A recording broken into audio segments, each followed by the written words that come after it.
Depuis des mois, l'État israélien dirigé par Benjamin Netanyahou multiplie les actions qui défient ouvertement le droit international.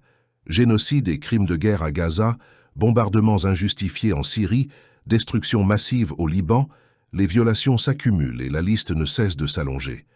Mais cette fois, une limite encore plus grave semble avoir été franchie. Ce ne sont plus seulement des civils qui sont touchés.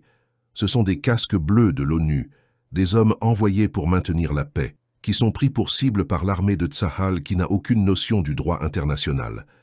Face à ces attaques graves, brutales et contraires au droit international, une coalition de nations a décidé de ne plus se taire. Ce que vous allez entendre maintenant n'est pas un simple discours, c'est une condamnation collective portée par plus de 60 pays. Un avertissement adressé au monde entier et un rappel essentiel.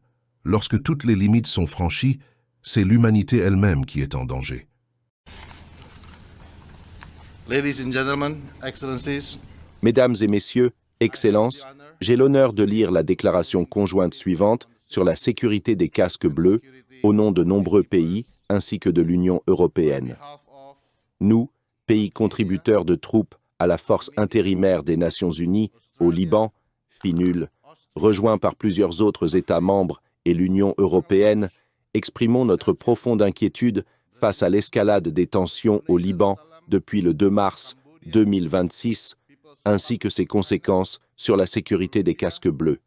Nous condamnons avec la plus grande fermeté les attaques répétées contre la FINUL, notamment les récentes attaques graves qui ont coûté la vie à 3 casques bleus indonésiens et blessé plusieurs autres provenant de France, du Ghana, d'Indonésie, du Népal et de Pologne. Nous condamnons également fermement les comportements agressifs inacceptables récemment observés à l'encontre du personnel et des responsables de la FINUL. Nous rappelons que les casques bleus ne doivent jamais être pris pour cible. Les attaques contre eux sont interdites, car ils bénéficient de la protection du droit international et des résolutions pertinentes du Conseil de sécurité des Nations Unies.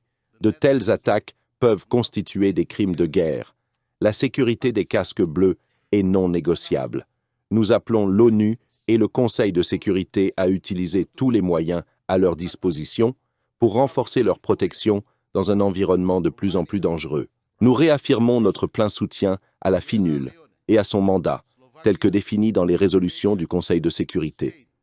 Nous appelons toutes les parties, en toutes circonstances, à prendre toutes les mesures nécessaires pour garantir la sécurité du personnel et des installations de maintien de la paix, conformément au droit international. Nous demandons à l'ONU de poursuivre les enquêtes sur toutes les attaques qui ont été menées contre les casques bleus de manière rapide, transparente et complète, et de tenir informés les pays contributeurs de troupes, conformément aux résolutions du Conseil de sécurité. Les responsables de ces attaques doivent être tenus pour responsables. Nous exprimons également notre profonde inquiétude face à la situation humanitaire au Liban, notamment le nombre élevé de victimes civiles, la destruction massive des infrastructures civiles et le déplacement de plus d'1 million de personnes.